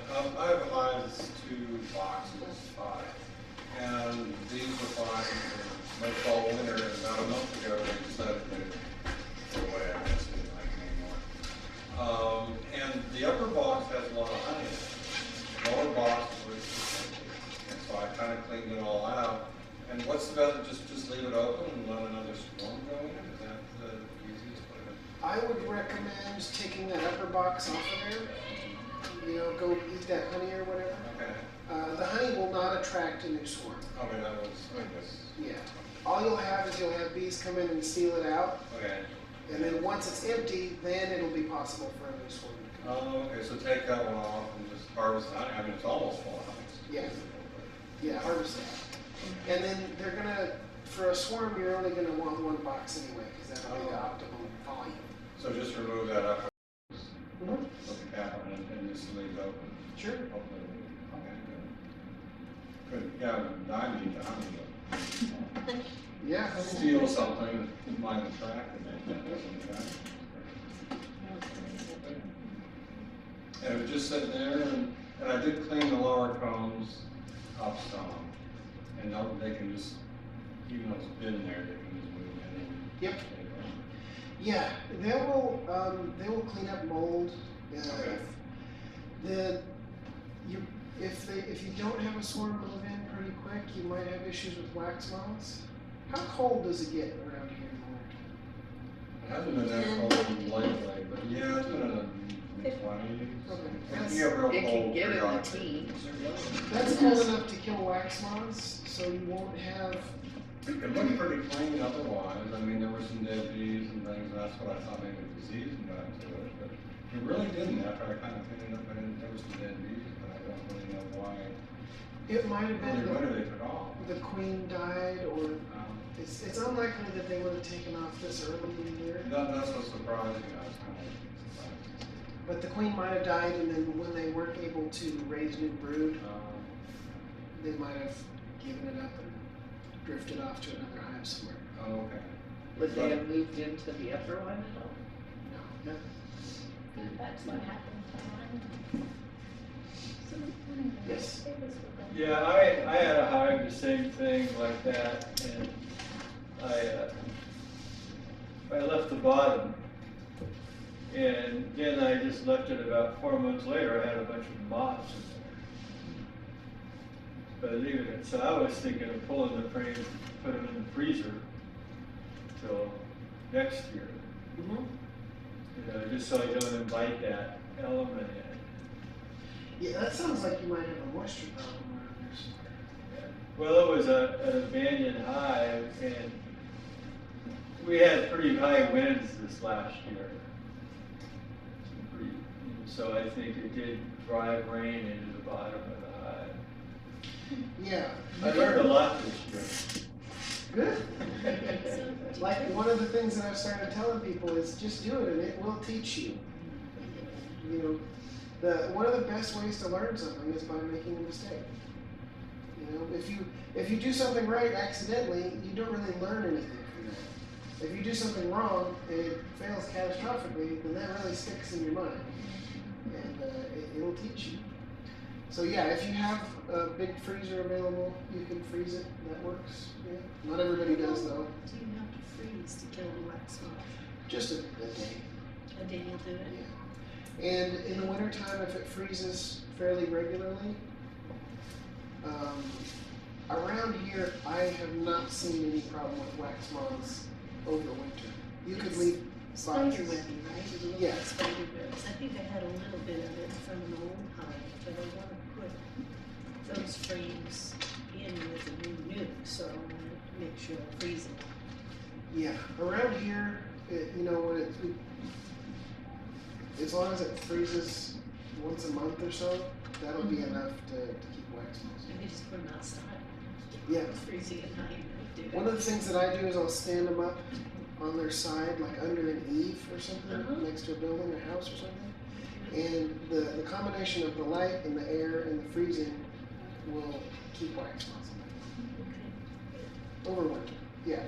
What about beetles? Do you get beetles? I don't have too many problems with beetles. Are there any beetles? Many beetles? Earlier I found in the same hive, when the colony was there, I found small beetles in spring, and then didn't know what to do with them, so I just left it, and it didn't seem to bother me, but I didn't know. Beetles, unless the beetles actually get to the point where they are laying eggs and those eggs become little caterpillars, and they will totally slime and destroy a hive. But that generally doesn't happen much around here. And that tends to be something that's more in warmer climates, more warmer and more humid climates.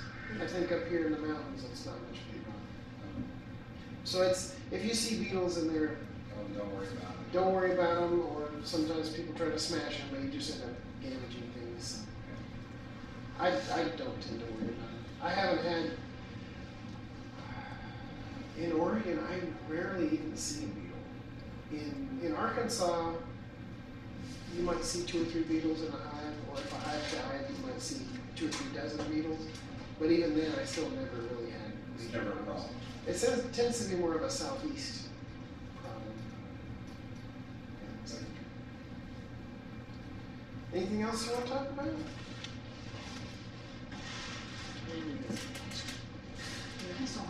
Almost 2 hours. Go ahead, Karen. Yeah, Yeah, it's just go Yeah, you get more than one. Do you feed your bees? Feeding, I generally, when I have my nice full population, I have more, I don't. Say again? They make enough. Yeah, the whole idea of bees is that they're supposed to feed themselves, Yeah. generally. So, but when people are first starting out beekeeping, it's totally okay to feed because, you know, you kind of, especially that first year is really hard. It's hard for them to get started. So you can feed them to get them going.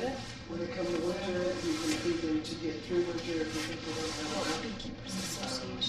And that feeding is, you don't want to feed any liquid feed after in the fall because they won't have enough time to process it into honey and then they'll have moisture issues. This time of year you could feed like, you know, thinner. We have a lot of moisture, that always builds up in the hive, even though I do have an upper, entrance and, so I've put in just pure table sugar just to kind of absorb the moisture and also as a backup for the bees. What do you think about that? That's what I do in the winter if I want to do that. If like I said, when I get my, I currently don't because I've been moving around so much the last couple of years. So I want as many hives as I can get through the winter and so that I can build up and get to my ultimate population. So that's generally, for the most part, that's the only thing I feed in the fall or winter. Yeah. Just pure sugar? It's just pure sugar, yeah. And just pour Do you it? do dry fruit or just pure sugar? Just regular sugar. Okay. Where do you put it? On top. And I have a full explainer video on my Okay. YouTube channel. So What's, like, how to feed the bees? yeah. And when to Thank you. start and stuff like Yeah. that? You don't want to feed any type of syrup in the fall because you risk them not having enough time to get it processed into honey and capped. And if you have uncapped honey or nectar in the hive going into winter, that will absorb moisture and you'll start having moisture issues. You might have mold. So not syrup in that? Yeah, no syrup. Unless it's, you know, do you guys have like a fall flow of something? Yeah, We we do. do rabbit brush. Rabbit brush. Okay. So if you think that they're not going to build up enough through the rabbit brush flow, then you would feed during the rabbit brush flow to get enough so that they would be able to get through. If you're feeding syrup. Yeah, I read something with syrup at 60 degrees. If it's under, don't. That's If a it's good over, rule of thumb. it's 60 kind of like degrees, late fall and things. I had an experience where I felt like it encouraged robbing during, so this was my, I've learned so much, but I remember I came and got that robber screen from you, so I was feeding them syrup when there was nothing else for them to eat. And I think that other bees came Yeah. and started robbing, and that's when I think my whole hive kind of started to collapse, was at that point. Yeah, that's always the main risk with feeding any type of syrup is robbing. But if you just do sugar, other. Yeah, you'll never have problems with robbing sugar. In fact, if there's not enough moisture to make the sugar hard and clump together, they will actually haul the sugar out as trash and they'll dump it out. They don't really want it. They don't need it. It's not. So, but you feed it for us Yeah, the way that I do it is I put a box, like a shallow or a medium, or I actually have some 3-inch boxes because I had my, when I take a deep box and it's got rotted around the bottom, I'll cut the bottom off and make it into a medium. And then I can cut off like that bottom inch, and now I've got a 2-inch shim. So I set that on top of the hive, I put down some paper towels, and I fill it full of sugar, and then put a lid on it. Full 3-inch full of sugar. Yeah. And so if the bees need it, because they'll be down below and there'll hopefully be honey above that, and so they'll eat up through the honey, and if they run out of honey, then they can start eating that sugar, and by the time they get there, that sugar will have absorbed enough moisture so it'll be hard and they'll eat it instead of haul it out. Okay, cool. Yeah, all right. It's another one of those things that it's hard to explain. I don't want to put sugar on before like December 1st at least. You don't put it on a really cold day when the bees aren't flying. But if you want to put it on earlier, what you would do would be like spritz it with water or something to get it a little bit wet so it would stick together. Otherwise, like if you just put dry sugar in there, they'll chew through the paper towel, and if it's dry, it'll like dump down into the bottom because it's just granulated sugar, and then they'll just haul it out because it's not in a form they can really use. But if it's moist, they can taste it and eat it. I don't know how that all works. Maybe they're tasting it because it's moist, and they realize that it's sweet. Maybe one more question. Sure. Look, what not to do around bees, like when you're working with them or checking on them, like Don't what swat. not? Okay, anything else? I like, when I'm working my bees, I like to work without gloves because there's a couple of reasons. Because it helps me feel kind of what's going on in the hive. It's kind of hard. It's one of those things you can't really explain. I'm feeling, so I'm not accidentally smashing a bee, because if I put my finger down and there's a bee there, then I can feel it and I move, or kind of, if you kind of wiggle your fingers a little bit, they'll move. And so you can grab stuff and do stuff, and you won't kill any bees, or you won't kill very many. Occasionally, you're going to grab onto something, and there's going to be a bee there, and then she's going to sting you. That'll happen sometimes. But the better you get at it, the more you do it, the more gentle you will be, and you'll actually develop a skill of being efficient and fairly quick, but you'll just be so gentle that you won't upset the bees very much. And so that's why I like to do it without gloves, and Mask and suit. yeah, I still use a ventilated suit, just because it's so easy to, this is what I wear pretty much year round. Like I wear sandals and flip flops pretty much year round. So it's easy if I'm wearing shorts or something to just throw on the suit and just go and do it, rather than it takes 15 seconds to put on the suit. Put up and go. And then I don't really like getting stung in the face. You can if you want. Lots of beekeepers do it without veils and stuff, but you never know when you're going to have that one day when the skunk has been there the night before and the bees are mad, and you go out there and they just attack you. It happens. You're wearing black and white. You're wearing black and white. So I wear the suit. I wear the suit just to, but no gloves and generally no shoes or sandals. So. And I've never had a bee try to sting me in the foot, unless I was working with bees that were already mean. Like when I went down to Arizona and worked on D. Lesbie's bees, they are the worst of the Africanized bees that I've ever seen. Like LA Africanized bees are about a third as bad, and they're you want gloves with those, but these bees, you want gloves, you want to be taped up at every seam.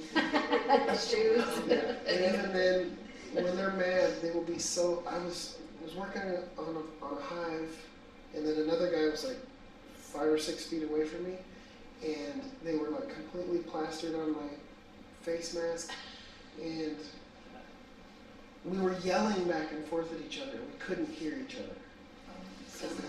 It was an interesting experience. And they actually will, with those bees, you have to wear safety glasses because they will hit your face screen and shoot venom into your eyes. No. Yeah. And it's when you smell. I heard that. When you smell, normally when bees are mad, you'll smell this. I call it banana Laffy Taffy. It's that smell. It's like the Nasonoff pheromone smells like lemon pledge. So that when you start smelling that banana Laffy Taffy smell, it's like, okay, you just need to be done. Because that's their communication. It's like, all right, we're getting ready to throw down here. It's about to get real. You just want to just as quickly and gently as you can, close up the hive and move on. Or that's the point, if you really have to do work and they're getting mad, that's the point when you really need to smoke them really good. Because, yeah, it's one of those things you kind of learn as you go along. And I really, I say that new beekeepers often inspect their hives to death because they really want to get in there and they want to experience it, and that's good. And so one of the things by having more than just one hive, if you're getting into one hive every week, you're causing a huge disruption every week. And it's better, you know, if you have 4 or 5 hives, you can go into one hive every week, but you're only seeing each hive once a month. So that's much, much better for them. You're still getting the experience. It's really good for you to be in there and getting that hands-on experience. In fact, I recommend people, if you're starting beekeeping, to the year before, start, you know, go to one of your friends and start helping them, and so you get that experience first. Worst case scenario, you discover that you're allergic to bee stings or you have a phobia of swarming insects, and then you figure that out ahead of time before you drop money on it. But yeah, just I recommend no gloves. It might seem scary, but you know, I've been doing it for what, maybe 17 years this year. In April, yeah, 17 years. So since you started, you never did? Yeah, I've never used gloves. In fact, when I went down to, the first time I went down to Arizona was in 2016, and I didn't have any beekeeping gloves because I had never used them, and so I used welding gloves because I do weld and I had welding gloves, and they had a black stripe across the top of the knuckles. And when I got done, that black stripe was just absolutely plastered with stings. You just went for that. Hundreds of stings, yeah. In fact, this camera still has stings embedded in the microphone from that trip. And we call it, somebody called it, it's either called the Nikon test or the Canon test. And that's when you start having bees buzz your camera, then you know that the bees are a bit unhappy. Okay. Because it's black. So they don't like black. They don't like black. Black or That's red. why the white. Yeah, they don't see in the same spectrum we do. So red, I think, looks black to them also. So no red, no black. Don't like black, and they don't like fuzzy things. Generally, why people, fuzzy things that they can get But tangled they up never wear in. this, and never Your wear hair, this. Yeah. you know, those of us with long hair that get tangled in your hair. If you get a bee tangled in your hair, just smash it because it's not going to get out. It's going to go bad. So it's better to just have it so Yeah. they don't Yeah, get tied that up. was pretty It's better to long. have a veil on, normal veil. Cool. I really like the ventilated jackets. The cheapest one I think is Man Lake. I think you can actually get Chinese ones for a lot cheaper, but Probably not now. I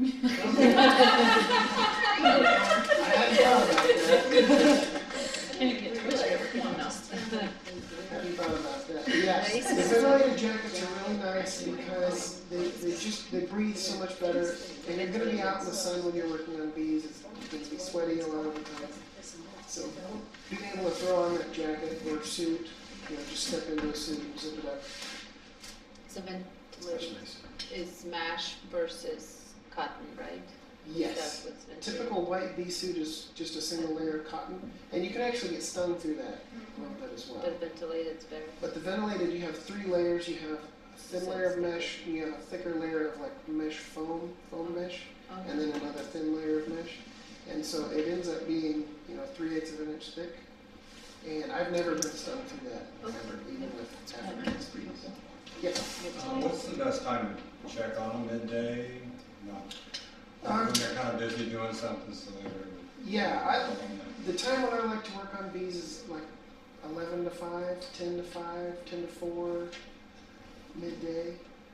If you work until later, you can do it till later. You know, in the summer when the sun's going down at 8:30, you can stretch it more into the evening.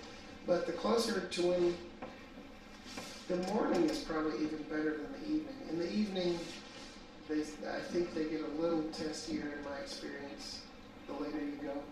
You know, I've had to work bees just because it was necessary all the way past dark. And past dark, they really don't.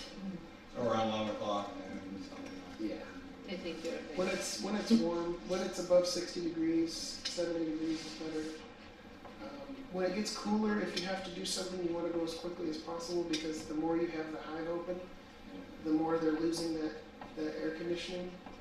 They're going to get upset, and it's also going to it could get cold enough to cause issues. You could kill the brood, things like that.